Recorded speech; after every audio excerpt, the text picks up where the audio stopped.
आता ते येडं बुलढाण्याचं काय बोललं याला काय अर्थ नाही, म्हणजे बावळट आहे, याच्या पलीकडे दुसरा त्याला शब्द असू शकत नाही. त्याचं मी आज शाळेचा दाखला पाहिला, इयत्ता पहिली, म्हणजे दुसरी इयत्ता यांनी पाहिलीच नाही.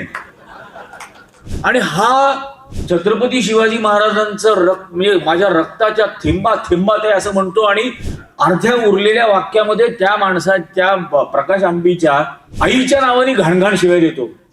हे एक वाक्य एका श्वासात कसं घेतलं जाऊ शकतं की छत्रपती शिवाजी महाराज माझ्या रक्तात आहेत आणि लगेच कोणाला तरी आई बहिणीवरून शिव्या. अरे देवट्यांनो, महिला सन्मानाच्या नावाने गप्पा मारताना तुम्ही. इथं मुंबईत मोर्चा काढला ना, महिला सन्मान करायचा, महिला सन्मान करायचा. मला माहितीये एका महिलेला अनेक वर्षांपासून सन्मान मिळण्याची गरज आहे. सर्वात जास्त जसोदाबेन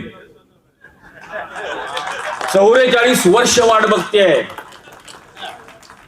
44 वर्ष वाट बघतेय, तिला सन्मान मिळत नाहीये पत्नी म्हणून. आणि हे सांगणार आपल्याला